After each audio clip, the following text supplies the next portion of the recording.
Muy buenas noches a todos y bienvenidos a un nuevo episodio de La Voz de Vanessa Vallejo. Hoy vamos a conversar otra vez sobre los demócratas porque esta semana han alcanzado, los demócratas particularmente del Congreso, han alcanzado un nuevo récord de niveles bajos de aprobación, ahora en general, pero ahora particularmente en un grupo que ha sido siempre muy importante para los demócratas, que son los jóvenes. Es decir, el Partido Demócrata en general está sostenido por unas columnas que son, por ejemplo, el voto joven, del que vamos a hablar hoy, que son también el voto afrodescendiente, el voto hispano, las mujeres y este tipo de votos pues son muy importantes para el Partido Demócrata y en general siempre suelen ganar la mayoría dentro de estos grupos. Pues una encuesta que ha salido esta semana, esta encuesta es del Instituto de Política de la Escuela Kennedy de Harvard, muestra que el apoyo a los demócratas del Congreso, que nosotros hemos venido hablando en general, el apoyo a los demócratas del Congreso está abajo a niveles históricos. Una encuesta de hace 2 meses mostraba que en general, entre todos los americanos, el apoyo a los demócratas del Congreso está en 21%. Eso hace 2 meses. Ahora, esta encuesta en particular, este resultado que vamos a ver es entre los demócratas, es decir, entre los congresistas, es el apoyo a los demócratas del Congreso entre los jóvenes estadounidenses y está en solo el 23%. Ese 23% ustedes lo pueden ver en la última columna, como pueden ver, cada una de las líneas representa 2017, 2020 y 2025. El apoyo a los demócratas en el Congreso está en 23% y lo más interesante es que, como ustedes pueden ver, ha caído desde el 48% en el 2020. Es decir, los demócratas en el Congreso, entre los jóvenes, tenían una aprobación de 48% en el 2020 y ahorita han conseguido en esta encuesta una aprobación del 23%. Mientras tanto, si ustedes ven en la pregunta de la aprobación a los republicanos en el Congreso, que es la gráfica de la mitad, se mantiene prácticamente constante e igual la aprobación al presidente Donald Trump se ha mantenido prácticamente constante en 2017, 2020 y 2025. De modo que estamos viendo un punto bajo para jóvenes menores de 30 años con solo 23% de aprobación. Esto significa una caída de 25 puntos desde el otoño del 2020, eh, desde el 48% del que hablábamos antes, es decir, caer 25 puntos para los demócratas en un periodo presidencial eh, entre los jóvenes es un golpe muy fuerte y que solo refuerza una vez más el momento de crisis que viven los demócratas. Ahora, recordemos la encuesta general de la cual hablamos hace unas semanas, porque esta encuesta también es muy importante, es la encuesta de Quinnipiac, de la Universidad Quinnipiac, donde solo el 40% de los demócratas, esta ya es una encuesta específica, se le pregunta la aprobación a los demócratas y a los votantes demócratas y a los votantes republicanos. Y solo el 40% de los demócratas aprueba el desempeño de los demócratas en el Congreso en comparación con una desaprobación del 49%.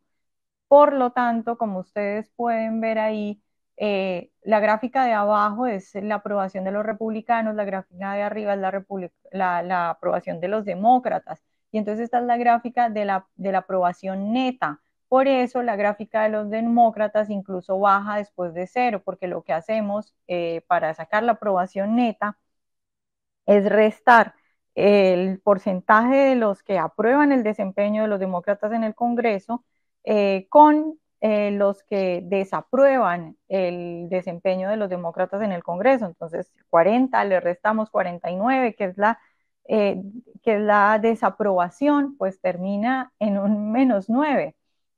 Y por eso esa gráfica termina abajo. Mientras tanto, pues ustedes pueden ver que la aprobación de los republicanos no solo es que está arriba, sino es que tiene en este momento su punto máximo desde el 2009. Ya digo, esta es la aprobación neta, por lo tanto es restarle al nivel de aprobación el nivel de desaprobación. Y este es en general, este es aprobación a los miembros del Congreso para entre los votantes demócratas y entre los votantes republicanos. La otra era aprobación a los miembros del Congreso entre los jóvenes menores de 30 años. Sea cual sea la general como es esta o la particular, en este caso de los jóvenes que veíamos antes, el Partido Demócrata está viviendo un momento de crisis. Es evidente que la aprobación tanto en el público general como en su base está en niveles mínimos. Ahora, ¿por qué está sucediendo eso? Esto lo hemos hablado en varios episodios de este podcast, varias de las razones de por qué puede estar sucediendo eso. Y son muchas cosas. En realidad, el Partido Demócrata parece estar equivocándose en muchos temas.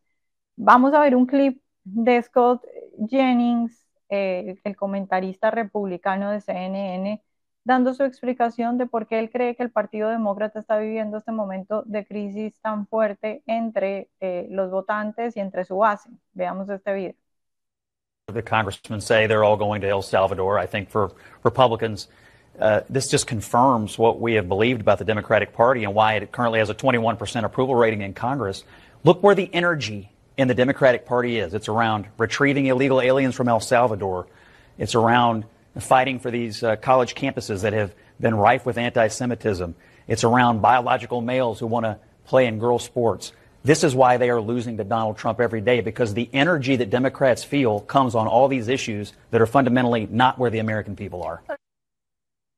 Bueno, él menciona ahí básicamente tres temas. Dice que lo que está pasando con El Salvador y en general con los migrantes con los migrantes que están enviando a El Salvador, en general, pues eso tiene que ver con el asunto de la migración.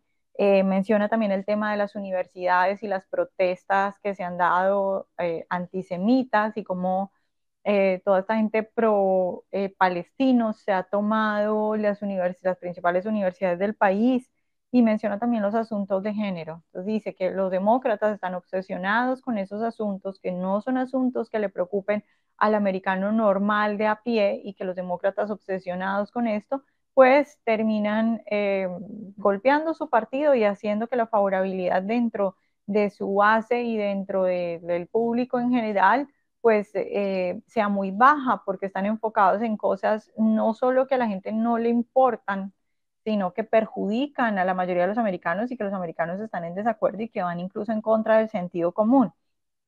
Ahora vamos a hablar de algunos de estos aspectos relacionados a lo que ha pasado esta semana en la actualidad de este país, porque muchas cosas han pasado. Respecto a lo que mencionaba Scott Jennings de lo de El Salvador, hemos visto esta semana, primero fue un senador y luego vimos a cuatro más ir hasta El Salvador para intentar abogar por Kilmar Abrego García.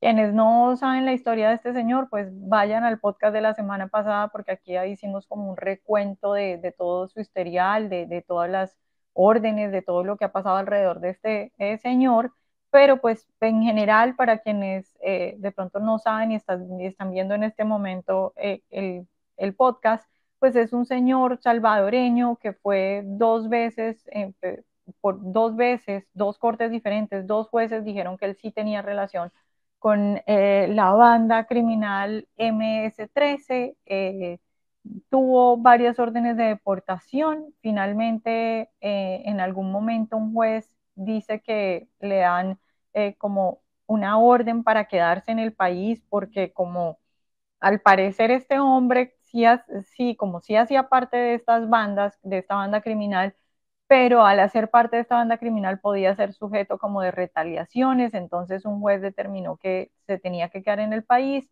Luego llega la administración Trump y al ver que es un individuo que ha tenido dos órdenes de deportación y que hacía parte de la MS-13, que ahora el presidente Trump eh, catalogó como un grupo terrorista internacional, entonces lo podía deportar y se deportó a El Salvador. El punto es que tenemos a los demócratas obsesionados eh, con este hombre y como digo, primero fue un senador, luego 4 de ellos más viajaron, el primero logró verlo, hubo fotos con él.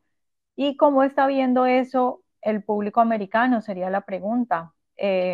Pues miren, acá tenemos un tweet de la administración Trump que a mí me parece muy gracioso y yo creo que muchos americanos están pensando eso. Esto es, abajo está el tweet del, pues es un post en Truth, no es un tweet, es un post en Truth del presidente Trump diciendo que los demócratas están peleando a toda costa por un miembro de la Mara Salvatrucha. Entonces luego la cuenta de los republicanos de la Cámara de Representantes postea esa foto de todos los demócratas que han viajado a El Salvador para intentar abogar por este hombre, que dos jueces de diferentes de cortes inferiores dijeron que sí tenía relación con la MS-13.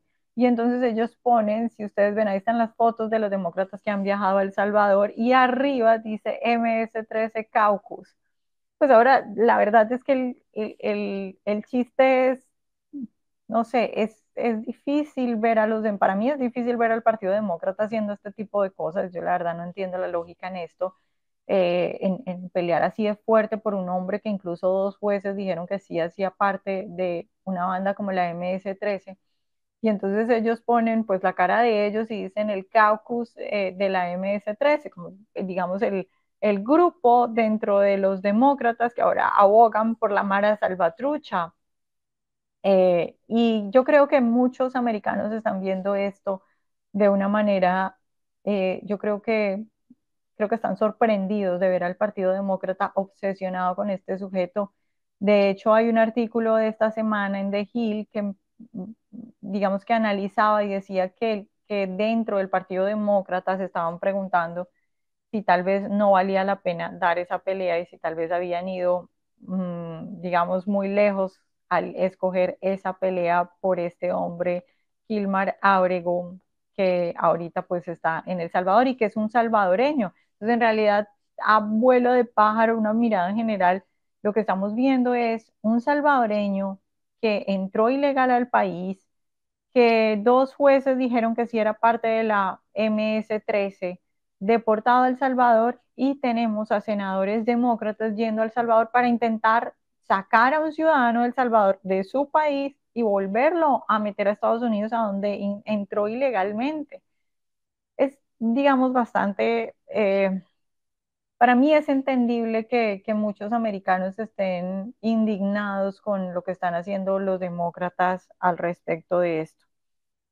Ahora, también Scott Jennings hablaba dentro de los temas que él mencionaba de las causas que él ve de por qué los demócratas tienen esa baja aprobación histórica en realidad.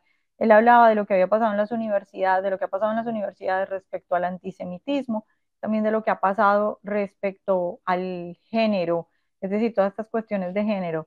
Esta semana en la Corte Suprema de Justicia se escuchó un caso.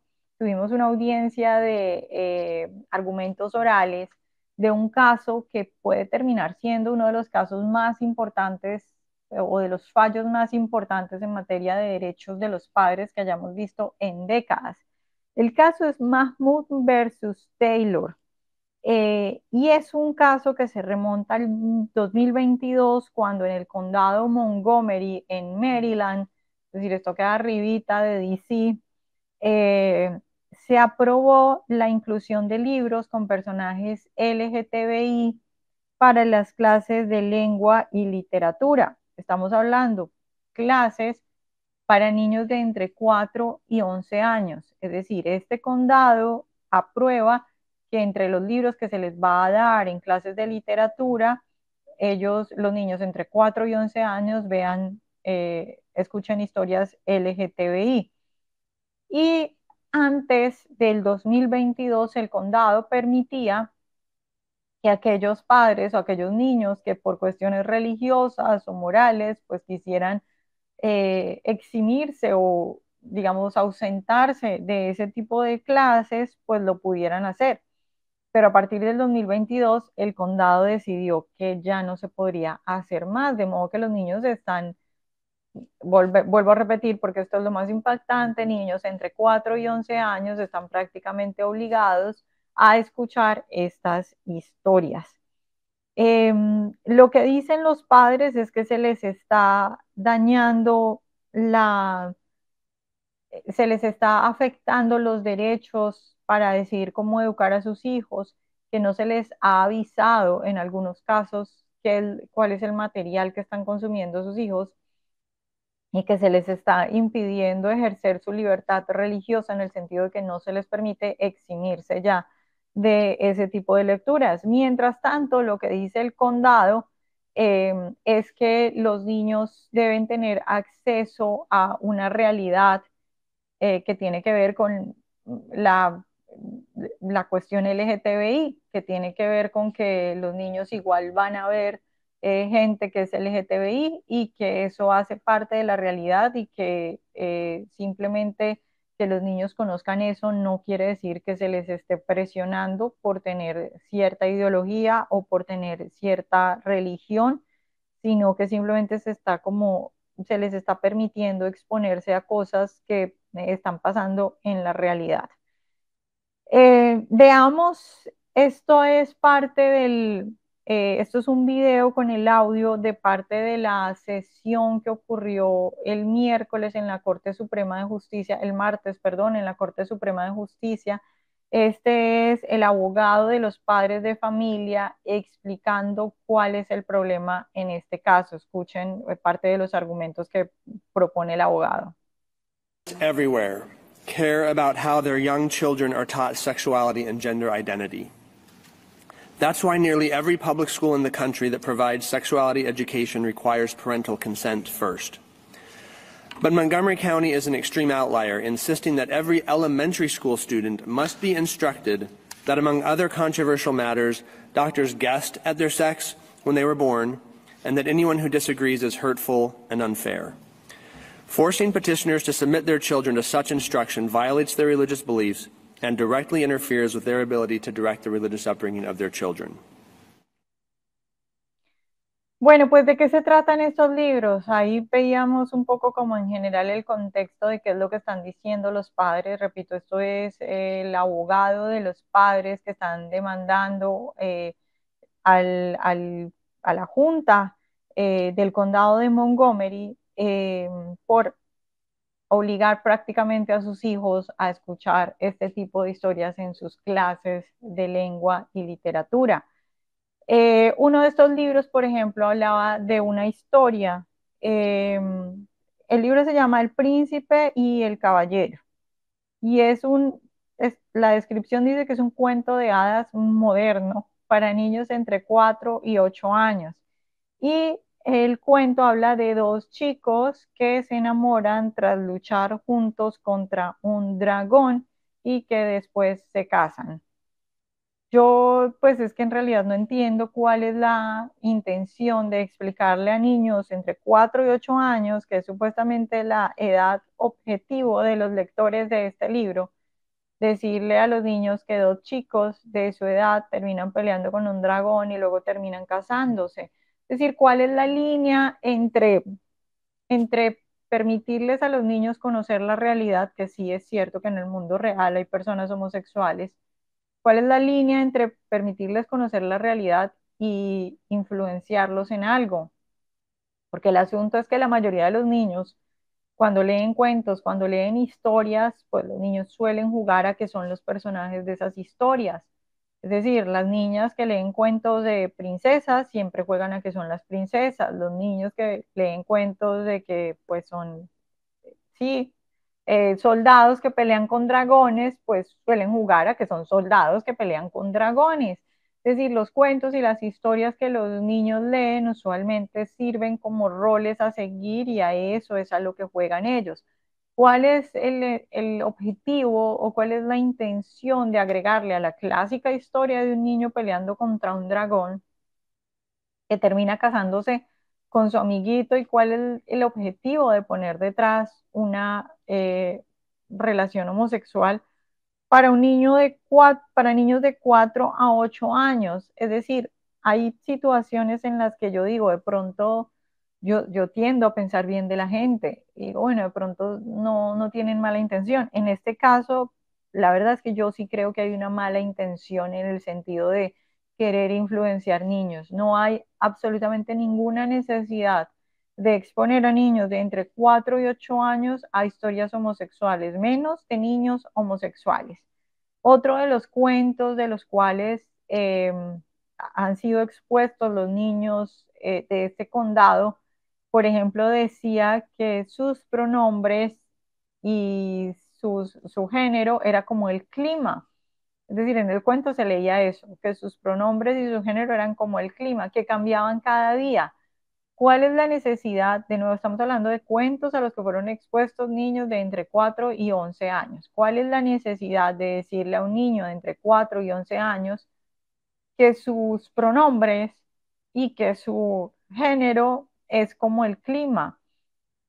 Y esto va mucho más allá de cuestiones LGTBI y de que conozcan qué es un homosexual o qué no es un homosexual.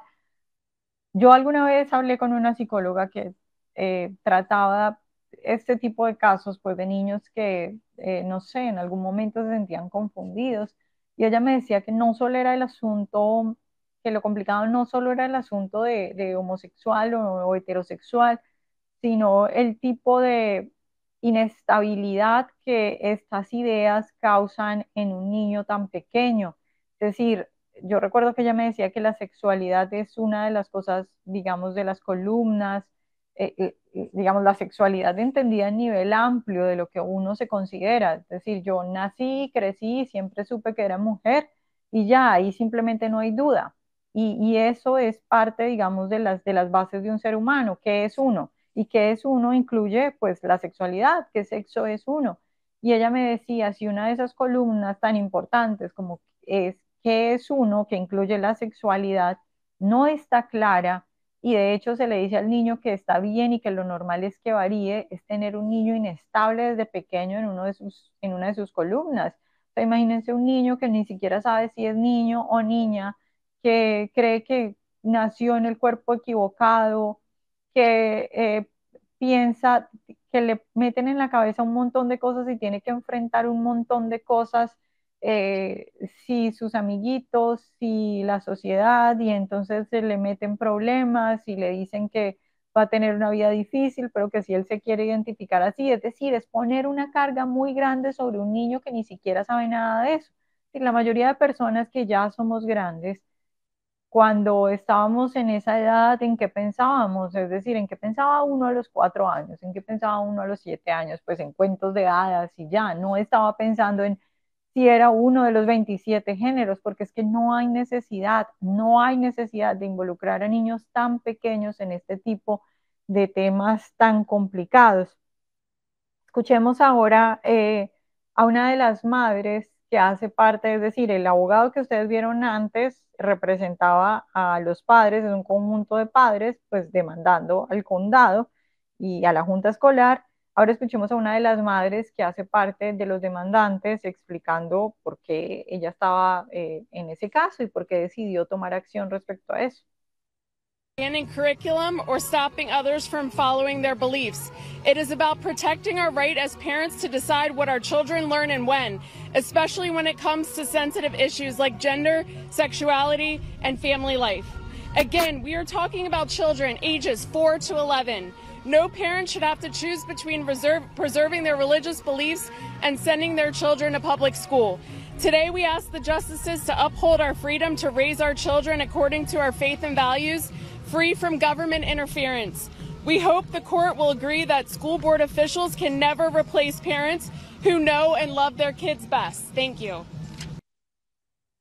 Para ella hace un punto muy importante ahí, es que ningún padre debería tener que escoger entre conservar su religión y sus creencias religiosas y enviar a un niño a una escuela pública. El asunto de esto es que hay algunas personas que dicen, bueno, pues si no le gusta la escuela y si no le gusta la educación que estén dando, pues entonces que se cambie de escuela. Bueno, resulta que la situación acá en Estados Unidos no es tan fácil como de pronto no es tan fácil como de pronto sí, como de pronto es en algunos países de Latinoamérica. Aquí las escuelas, el niño va a una escuela, si quiere ir a una escuela pública, tiene que ir a una escuela que está cerca de su casa. Es decir, hay padres, por ejemplo, que como no tienen para pagar una escuela privada, porque son demasiado caras, entonces se mudan a un lugar donde las escuelas públicas son más o menos buenas, pero entonces como depende del lugar donde vivan, entonces es muy difícil en la mayoría de los casos para los padres, en la mayoría de los casos tienen que ir a ciertas escuelas dependiendo del lugar en el que vivan. Entonces la única opción que le queda a muchos de esos padres, como decía esta madre, es simplemente pasar a sus hijos a una escuela privada que es demasiado cara. Y muchos padres no tienen esa opción de, de pagar una escuela privada. Entonces efectivamente los ponen como contra la espada y la pared y la decisión termina siendo o tus valores religiosos o tener que sacarlo de la escuela pública porque es la única escuela a la cual puede ir dependiendo de dónde vive. Entonces no es tan fácil como decirle a la familia, pues cámbialo de escuela y ya, porque la mayoría de las familias, como digo, se enfrentan a este tipo de condiciones que pone el sistema educativo acá en este país y escuelas privadas que son demasiado caras. Ahora, en esta audiencia hubo varios puntos interesantes. Eh, la verdad es que la mayoría de los jueces parecían estar del lado de los padres. Hubo muchas preguntas interesantes. Por ejemplo, el juez Kavanaugh dijo que estaba desconcertado por el motivo por el cual el condado canceló la política original de exclusión voluntaria. Porque si ustedes se ponen a pensar, pues esa digamos que sería una solución que podría de alguna manera tener contentos a los dos lados, porque entonces no sería una corte interviniendo en la escuela diciéndole exactamente qué puede y qué material no puede, porque a ver, es que la mayoría de estas decisiones de la corte en realidad son muy complicadas y no son tan fáciles como simplemente decir no ponga ningún tipo de material eh, LGTBI o no pongan ningún tipo de material sexual, porque la Corte se cuida mucho de, digamos, no interferir de manera tan amplia en el material que pueden poner las escuelas. Entonces, si la solución es simplemente que los padres puedan excluir a sus hijos de ciertas clases y de ciertas cosas, pues digamos que eso subsana un poco el asunto y que podría, por ejemplo, llevar a que si en una escuela se están dando temas que son completamente salidos de lo normal y de lo que los padres consideran que es bueno, pues entonces los niños se retiran, la escuela se da cuenta, se retiran de esa clase, si tienen el poder como lo tenían antes, se retiran de esa clase y la escuela se da cuenta que pues simplemente no puede estar dando eso porque los padres no están de acuerdo y eventualmente sacará eso. Ahora, en ese sentido también vimos varias preguntas, sobre todo de las juezas que son liberales, preguntándole al abogado que representaba a los padres que él cómo consideraba que la exposición a ciertos libros era impulsar a los niños a hacer una o a hacer otra cosa. Y por eso es que digo que la corte se cuida mucho de no ir de pronto a interferir de manera exagerada en lo que pueden o no pueden enseñar las escuelas, pero va a ser muy interesante ver el fallo y ver qué decisiones termina poniendo la Corte en este sentido. Si simplemente dice, bueno, tienen que restaurar el derecho que tienen los padres a sacar a sus niños de ciertas clases si no les gusta o si va en contra, para ser estrictos, es si va en contra de sus creencias religiosas, o si va más allá y termina, digamos, diciendo, bueno, cierto contenido simplemente no debería estar en las escuelas, pero eso ya sería ir mucho más allá, que en la mayoría de las ocasiones, como digo antes, pues la Corte se cuida de interferir demasiado en este tipo de cosas. Ahora, hay que aclarar que, como decía antes, en general yo escuché a los jueces muy en favor de los padres. De hecho, La juez liberal Elena Kagan dijo lo siguiente: a mí también me impactaron los libros ilustrados de estos niños pequeños. Y en cuanto a la sexualidad, sospecho que muchos padres, incluso no religiosos, no estaban muy entusiasmados con esto. Es decir, ayer escuchamos incluso a una de las juezas más liberales de la Corte diciendo que incluso a ella le impactaron estos dibujos ilustrados para estos niños pequeños. Entonces, cuando tenemos un partido demócrata que está obsesionado con este tipo de cosas, que en vez de obsesionarse, por ejemplo, por las cuestiones económicas, por la clase media, por el trabajo, está obsesionado por rescatar a un salvadoreño que fue deportado a El Salvador.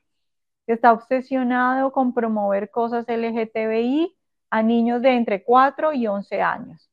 Un partido demócrata que está obsesionado con este tipo de cosas que no, el americano normal no solo no es que no esté interesado en eso, sino que está en contra de ese tipo de cosas. Y esas cosas son cuestiones muy importantes que se están dando en la actualidad en este país. Y una vez, tras otra vez, tras otra vez, vemos a los demócratas poniéndose del lado de las políticas izquierdistas más extremas. Hay varias hipótesis sobre eso. Puede ser que el Partido Demócrata en realidad está tomado ya por los más extremos, o puede ser que su odio a Trump los hace simplemente oponerse a todo lo del presidente sin importar que eso los haga ver como los más extremos y locos. Entonces, si Trump manda a un hombre de la MS-13 a El Salvador, como sea, ellos se tienen que oponer y tienen que intentar cambiar la retórica. El punto es que, como hemos mostrado hoy en este podcast con la nueva encuesta que ha salido esta semana, los demócratas están en niveles de aprobación históricamente bajos, y esta semana, en esta nueva encuesta que vimos, particularmente entre los jóvenes, que es uno de los grupos de votantes más importantes para ellos. Pues bueno, muchas gracias por acompañarme hoy. Les recuerdo, como siempre, que en nuestra página tenemos todo el análisis, las noticias, que pueden descargar nuestra aplicación para que estén al tanto de todo. También que todos nuestros podcasts están en todas las aplicaciones de podcast, en Roku, en Spotify, en Revolver, para que no se pierdan ninguno de nuestros podcasts. Y bueno, muchas gracias por acompañarme hoy y nos vemos la próxima semana como siempre.